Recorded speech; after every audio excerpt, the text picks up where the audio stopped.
පියවරුන්ගෙන්ද සහෝදර ඔබ සැමගෙන්ද අවසරයි. මම මගේ කතාව මෙසේ ආරම්භ කරන්න. ඔබ ඔබම වෙන්න. තව කෙනෙකු වෙන්න උත්සාහ කරන්න එපා. එයින් ඔබට හමුවන්නේ දුකම විතරයි. මං කතාවක් කියන්න.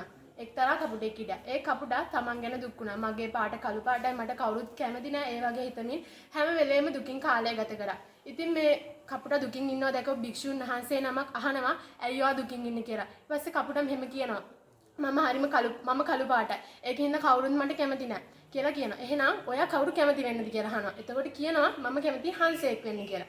ඊසේ මම ඔයාව හංසයෙක් කරන්න. හැබැයි ඔයා හංසයෙක් ළඟට ගිහින් අහන්න ඕනේ එයා ඉන්නේ සතුටින්ද කියලා.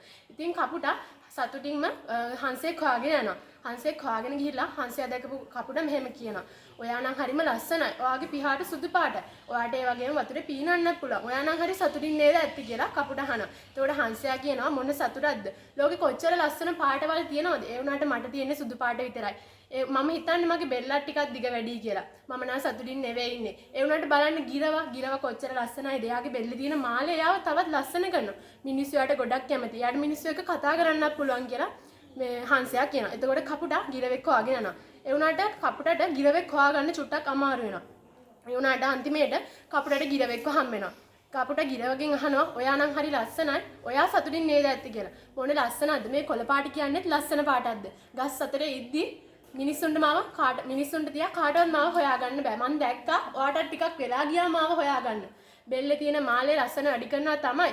ඒ වුණාට මම නම් එච්චර සතුටින් නෙමෙයි මගේ පාට ගැන ඉන්නේ කියලා. මම කැමති මොනරෙක් වගේ වෙන්න. මොනරා කොච්චර ලස්සනයිද බලන්න කියනවා. ඊපස්සේ කපුටා යනවා මොනරෙක් හොයාගෙන.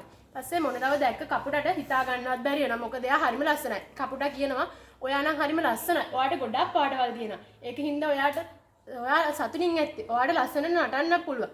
ඊසේ මේ කියනවා මොනරා මම ලස්සනයි තමයි. ඒත් මාගේ පිහාටු ගලව ගන්න මිනිස්සු මාව දඩයන් කරනවා. ඒකින්ද මට නම් කිසි සතුටක් නැහැ. ඒ වුණාට ඔයා බලන්න ඔයාට මිනිස්සුන්ගෙන් කිසිම කරදරයක් නැහැ. ඒකින්ද ඔයාට නම් බයක් නැතුව ජීවත් වෙන්න පුළුවන් කියලා කියනවා.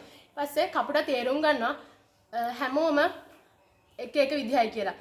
ඒක නිසා මේක කතාවන්නේ ඒ වුණාට සත්තුන්ට එහෙම හිතෙන්නේ නැතුව ඒ වුණාට මිනිස්සු වෙන අපිට හැම වෙලේම හිතෙනවා නේද මට අරයා වගේ වෙන්න තිබුණා මං එයා වගේ ලස්සන වුණා නම් මට එයාට වගේ සල්ලි තිබුණා නම් කියලා. එහෙම හිතන්න එපා. මොකද ඔයා වගේ වෙන්න තව 100 ගාණක් උත්සාහ කරනවා. ඔයා වෙන කෙනෙක් දිහා බලලා හැඩ ගැහෙන්න පුළුවන් ඔයාට.